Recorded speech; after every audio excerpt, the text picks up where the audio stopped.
Welcome to Catholic Homeschool Radio, where we begin conversations to help parents enrich their lives and make practical decisions for the future.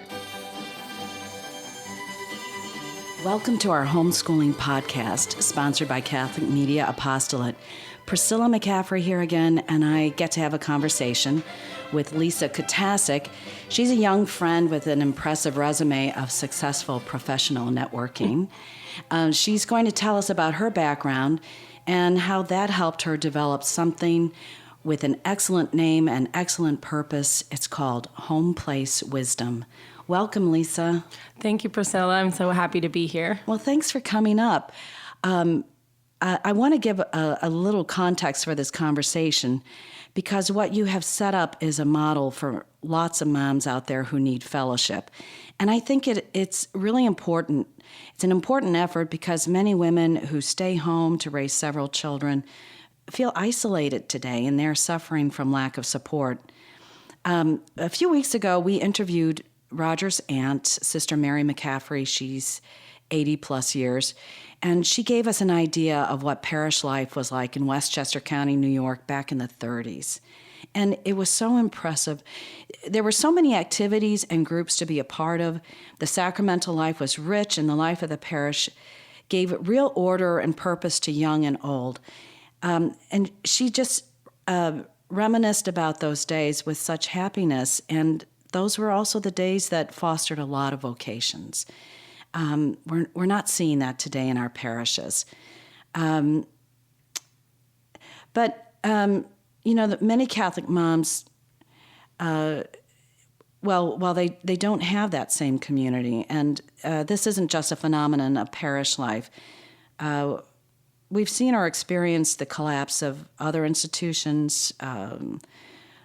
These are institutions that developed over the years and decades, even centuries, to provide for the social needs of men, women, and families, and Catholic men, women, and families. For instance, the neighborhoods are so different, the schools are so different, as well as the parishes. And these were the normal venues for socializing. And I'd like to talk just a little bit about the neighborhoods and schools. Since I was growing up in the 60s, the neighborhoods have changed drastically. I remember that the screen door was open in the summer. Moms worked inside all up and down the street, and they kept an eye and ear out for their children. There were 10 of us at home. The neighbor had 11. The Protestant folks across the street had 7. Everybody had big families. Nobody worked a play date calendar, and the moms were not getting together for support groups. If they stepped out with the younger ones, there were other moms to chat with.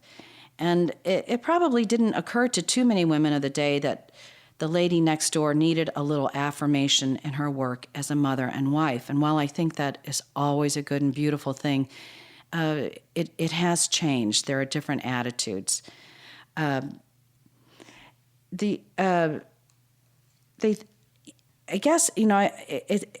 They thought in terms of duty. This is what they did. This is what they were supposed to do. And I think they felt very fulfilled, though they didn't think in terms of fulfillment. But I find this phenomenon very interesting and something I'd like to talk about at some point. We can't talk about it so much here, which would be the attitudes of women in the 60s and 70s compared to young women now. At any rate, they weren't waiting around for encouragement, but neither did they feel it was odd or beneath their dignity to be with the children. And, however, today there are a few signs of life in the neighborhood. A mom who mostly stays with her children will go a long time before she hears another adult voice in a neighboring yard. That's the way I felt. And of late, I've heard children playing in the neighbor's yard, and I just love it. It's just such a different sound, and I'm so grateful for it. But you can imagine, well, I know you do, I know you know, that gets lonely, and it's not unusual for a woman to wonder if she should be doing something more as the world sees it. So that's the neighborhoods, but it's the same with the schools. So many homeschooling moms have opted out of the government schools. They can't even distinguish between boy and girl now, and are now poised to punish those who do. So if a public school can't maintain order among the genders, this is a big problem. More and more people will be opting out of the public schools. But as a result, it means a lot of women are out of touch with the women in their own community. They miss out on school projects that acquaint them with families in the community. And schools, by their existence, help to form community, but a large group of us now stand outside that community. We just don't want to be opted by the new social contracts. And then with the parishes in America have almost always had opportunities for growth and volunteering and socializing. And I'm happy to say many of us do participate happily in parish activities, but in most what I call normal parishes, there is a large chasm between the moms who practice their faith, as in confession and no contraception, and those who don't. And so what happens is you have two cultures in a parish, and the good priests they do offer young parents classes in their responsibilities, but and they do counsel people to go to confession. And yes, it is a personal choice, it is a personal sin, but it ends up being something that affects the community of the parish. And so you end up in a parish having the two cultures, and that's kind of tough for a mom who has several children. And very often, I think sometimes they find that they're the objects of other people's charity instead of being members who contribute to the parish one baby at a time. It can be tough for them. So the contemporary mom, whether she works a lot at home or at home in a job, because that happens too, can feel pretty isolated. But of course, women do find ways to talk with other women. The social DNA is there, and I'm lucky enough to have 8 sisters and a brother, and none of us has ever felt that we didn't matter or that our lives were pointless. We don't have time to figure out whether or not we've wasted our talents or education on raising children. You just get caught up in this, and before you know it, they're on their way. But with my sisters, I know they're doing the same things, so I have that base. We have 76 children among us, and 76 children who keep us on our knees and in a state of inelegance, and we just accept that. And we have a lot of laughs as a result and stories to support one another. And what I find amazing is that my nieces and nephews have mostly all embraced the church's teaching. They're having their own large families. God bless them. They're beautiful young men and women. And somehow they picked up that this was a joyful and good choice to make. And we're all a little baffled by it, but it's the same crazy choice we made, and thank God for that. Thank God. Thank God, and we thank our parents too. Absolutely. But, a lot of women don't have that private sisterhood as a base, and I am so grateful for that. So, okay, enough said. We want to talk to Lisa, and she's going to tell us about Homeplace Wisdom and how women can set up a similar group to Homeplace Wisdom in their own areas. Lisa has a lively clutch of 5 children. They're pretty close in age. They are adorable. She's an attorney and a certified mediator. I love that. She must use that skill every day of her life. Absolutely. I wish I had the same. Lisa, it's so kind of you to join us. Thank you for coming. Thank you, Priscilla. And you're certainly not in a state of inelegance. I can see your elegant home, and you're always lovely. Oh, well, thank you. I cheat a lot, but Well, I need to know those tips. I need the hacks and the tips on how to be a great homemaker. oh, thank you. I'm pleased to call myself a homemaker now. Great. So let me guess, you were not able to leave the kids with a mom in the neighborhood. No. Are there any moms in the neighborhood? No. Really? I just moved to a home in a new neighborhood, but I do believe there are more mothers here in this neighborhood, and I do see lots of children going to the local school. It's in more neighborhood school, and I think I'll make many new friends in this new space. We have a new yard with the playground, the little swing set in the backyard. So With a wall around with a big fence. So I plan on isolating myself for a while and just letting my kids swing. Yeah. So this is a dream for me. So are the kids finding other kids in the neighborhood, or True to my connecting personality, I've reached out to some local moms to get them some new friends in the neighborhood, but we continue to stick with our group of friends. We have a really solid core group of Catholic moms and kids, and it is an afternoon play date each day, or a park outing, or a trip to the aquarium. We're constantly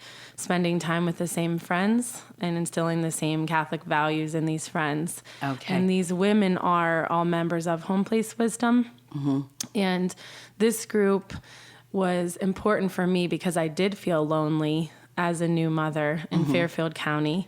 I was a farm girl from Wayne County, Ohio. I was going to say, were you a misplaced citizen from the Midwest, or? Absolutely. My first visit to Manhattan to reconnect with my high school boyfriend after 10 years of hiatus, and we finally reconnected and found love again. And I was walking with my suitcase in Midtown, looking very out of place.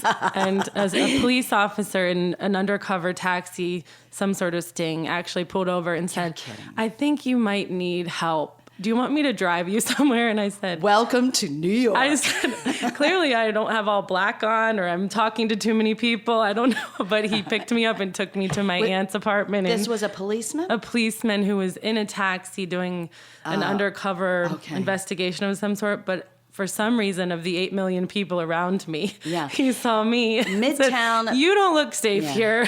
Midtown with luggage. Rolling my suitcase and my business suit, looking very Midwestern, apparently, to him. So, well, I love the Midwest because I'm one of those. So I came from the Midwest, and I had many cousins. My grandparents were devout Protestants, and my grandmother had 7 sisters and 1 brother. Oh, that's so cute. And my great-grandmother always said, "Have enough children so that each one can take care of you each day of the week when you get older." And that's what ended up happening. My grandmother took care of her mother on Tuesday, and her sister had Wednesday, and they took care of her into her 90s. Yeah, that's and so beautiful. When I arrived in this new life as a convert into the faith, I felt like I was in another country trying to speak the language. And Really? I didn't have the tools. I went through RCIA in the city and was given a little bit of the faith, but it wasn't until I got to St. John's and the dynamo priest there really helped me in my conversion to learn the truth. Well, what made you think even that you weren't given the full explanation or the full deal or the sense of the culture? What made you feel that you were out of it when you were really pretty much in what goes for normal?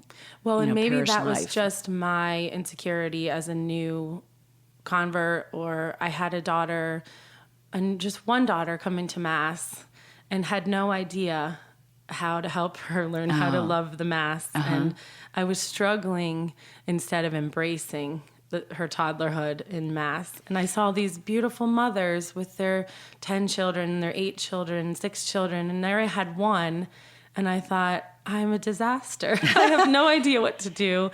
And I thought, you send your children to Sunday school, because I was Protestant. Well, what I find this very interesting because so many women would have just said, well, this doesn't work for me. And there are other people here, but I'm intrigued that you were just looking probably at the backs of these women and all their children lined up, And that impressed you. And that's just a beautiful testimony to the silent witness of a family in a pew. And it'll draw someone else in to say, oh yeah, there's something different here. There's something worthwhile. Yeah, so God bless you for doing that. I said to my husband, Mark, I want that. Wow. I want that line of ducklings in a row, kneeling at the cross. They, loving our Lord in this way, that they have the reverence and respect for the Mass, even though they're so little, but they see their older siblings doing it, and they watch their mom and dad. What do we do on Sunday? Well, maybe it was good that you weren't sitting behind me and my 4 ducklings. God put you in the right place at the right time. Or maybe I was to inspire others to come to Mass when their children wouldn't sit in the pew. Oh, that's moment. True. That works. That was my job. See, even this I'll offer up. No, so I thought, I'm going to learn from these women. I'm going to take my experience as a corporate trainer, where I would get people together at Columbia University or the University of Akron where I worked, and we did these sessions called Workplace Wisdom, where we would get a polymer science professor to come and speak to the campus on what he was doing every day. And then the English professor realized, wow, this is interesting. He's making these picnic tables that will last forever. I'm sitting on one at lunch. Oh, no. But we had no idea what people are doing who sit right next to us. So it connected and helped with communication, and people loved it. I love that.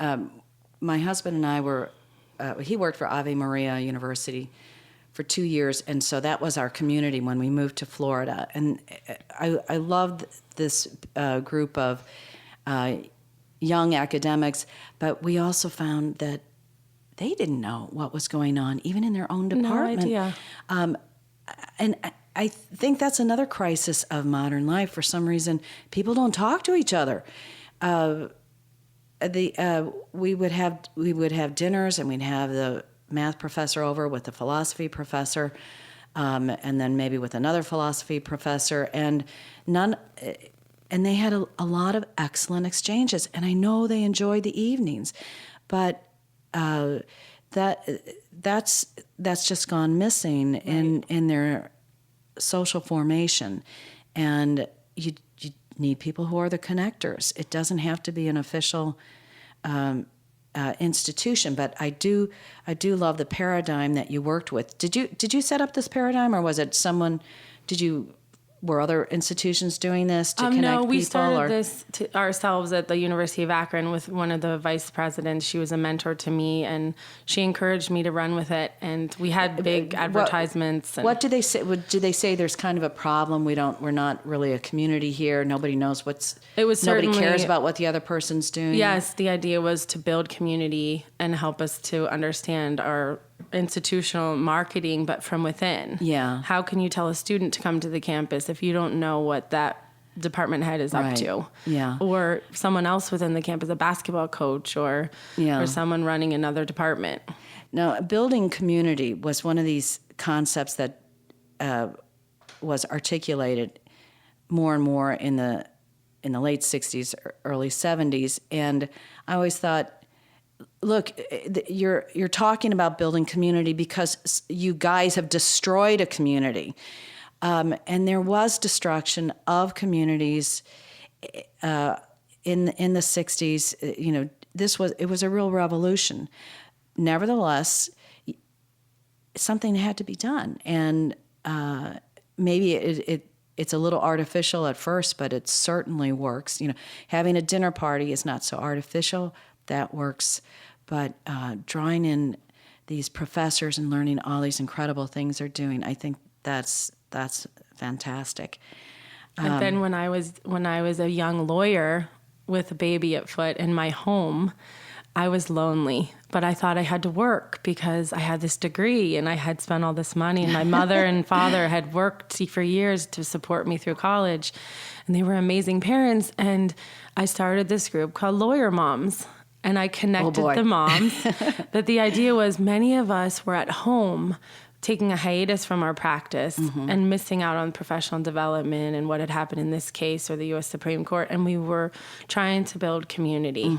So it was a monthly meeting, and these moms would get together, working lawyers and stay-at-home mothers who were lawyers. And it was, again... This was in New York City or Fairfield County? It was New York City connected through Fairfield County. Okay. And we would have some meetings in Florida. Whenever I traveled with my husband for work, I would host a lawyer mom's outing. Wow. So it was in its infancy, and it was a fun group, but it clearly, I believe that I was intended to do it with the Catholic moms in Homeplace Wisdom, because that's been such more fruitful for me as a Catholic. Yeah.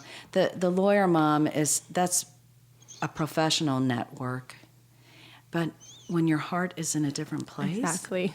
then you begin to clash, I would think, and that could be really hard when you're, I mean, the information is good, sharing the information is good, but that could let you down eventually. I was unhappy, and I wasn't really listening. And when I finally got on my knees and said, Lord, help me. Why am I unhappy? I have a husband who loves me. I have a daughter. And I came to this, I answered prayer that my title on the forms is supposed to say homemaker. It's supposed to say stay-at-home mother. Yeah. And that's great. And that's okay. That's to be celebrated. Yeah. Not something to say sort of quietly so the other moms don't hear and don't judge. Oh, you stay at home? You just take care of your children? It's a full-time, 24/7 job, a vocation. So that's Homeplace Wisdom, vocational development for Catholic mothers. And so the idea is bringing in women of wisdom within a parish or a community that come and speak to us about what they've learned as they've gone before us. So it's a night out for moms to have fun, to sort of rest into the comfortable chair in another woman's living room and like exhale right. a minute. And she doesn't have to clean up. I'm not cleaning. I'm not hosting. I'm here to learn and to also just breathe, have a break from my kids and my nightly duty. So it gives moms a community, and it gives them a chance to really take something home. When did you start this? Was it after child number 2 or child number 3? It was after child number 2. Okay. So so you went from Workplace Wisdom, which was a great title, to Homeplace Wisdom. Yes. And the home place excellent. Is your workplace. That's the word, home place. That's where we work. We pour our hearts and souls into our day-to-day jobs with our children. And so the home place is where we learn about child rearing and home management and supporting our husbands and cooking and sleeping patterns and all these things that we never considered as young professional women. Well, yeah, you're from a different group and a different generation, and also I think I've often said that a woman hits her stride when she has 5 kids, because that's true. It's totally true. It's when you realize, oh my gosh, I can't react to things. I have to plan things out defensively. I have to get them in bed. Well, a lot of women start off with these patterns, and that's good too. But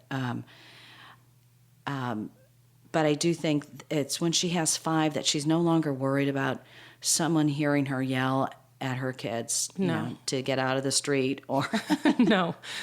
You no longer think about what the neighbors think or what the women at the park think, because clearly they have their own views. And the comments that are made across town with 5 kids are just laughable. And my kids are prepared for them and ready to quip back something cute.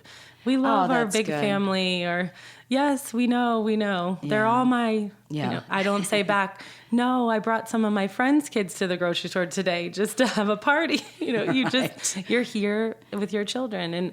And going back to the point about home management, my mother is actually an incredible mother of 2, and she will be doing a Skype session, a nap and learn for Homeplace Wisdom on home organization. Oh, good. She's very organized, and she would probably be upset. Those are intimidating people. She didn't prepare me for the home life Really? because she was a very good home. She just home thought manager. it was very but probably she grew up. She's about my age, And she grew up in the workplace. She was a guidance counselor in our Right. school and a history but she teacher. grew up with this is just expected This of is women. just what you do. This is and she also grew up seeing how life was getting easier and easier in terms of cleaning, Yes. getting the provisions, getting the right provisions. I think that was one of the problems with, in the middle of the 20th century. Phyllis Schlafly points this out, that men had gone out and developed all these time-saving devices, so women suddenly had all this time on their hands in the 60s and thought, what the heck am I going to do? And now the women in my neighborhood were having children, but, not everybody does have the large family, and they do have more and more time on their hands. So that was, in a way, where I guess your mom found herself. She was grateful. She knew what it was to take care of a house. Very and grateful. she was grateful for all the, that life was a little bit easier for women. And she was very efficient. Had her, and had a way to use her talents. And she took her extra time, very little of it with working and taking care of us, but she took her extra time at church, where she was the community builder. When someone would pass away, she did the funeral meal.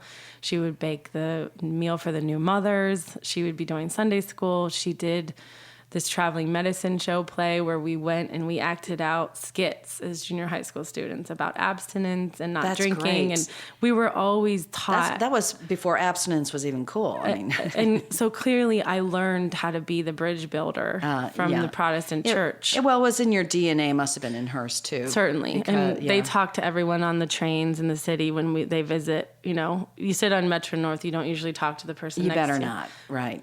My grandmother, my mother, and my children, they're constantly, hello, I'm Wendy, hi, I'm Lisa. And it's amazing.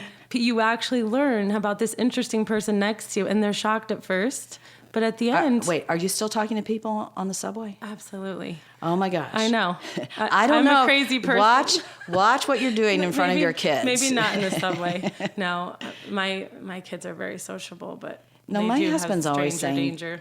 They understand. Yeah, that's good. And he's always making fun of me for being overly friendly with the plumber or something. I don't really know what he's talking about. Well, my friends at our parish say that it's the Protestant converts who are keeping the church connected, because we have this desire to build the communities. So that's what I tried to do. That's interesting. And now, is your mom still operating the same way in Absolutely. Her church? Yeah, her church. She's the bridge builder. The meals and teaching and they do a MOPS. Mothers of preschoolers. So she gives talks every month to the preschool moms, and to encourage she's them. sort of the matriarch for them. Yeah, and I think I have found that there are Catholics who go into the MOPS too. I mean, it's Yes. mostly a Protestant. I group. think it's mostly Protestant. I've seen some Catholics who are in the MOPS. A couple moms in my Homeplace Wisdom do MOPS in another parish. Up in Richfield too. But we had Moms and Tots Adoration with Father Walsh at St. John's for many years. Okay, that's fantastic. How long would your hour of was it? It was an hour. How long was the well, hour? That's like 20 what time minutes. is midnight mass? Right. 20 minutes with the children practicing being in mass and practicing kneeling. And then he would give a little homily. And then we'd go downstairs for crafts and social time for the children. Are they still doing that? We did at it for St. all the John's? years Father Walsh was there. And now we have new Father Andy Ville, and he's starting all these similar programs, and we'll wonderful. continue with that, I'm sure. He's doing Boy Scouts, and he does the monthly men's groups. He's an amazing, second youngest priest in the whole diocese. I know, he's from my neighborhood, actually. Yes. So God bless him. Okay, Lisa, we're going to continue this on our next program. And so, folks, if you'd like to learn more about Homeplace Wisdom, just stay tuned. See you in a bit. Bye-bye. Thank you.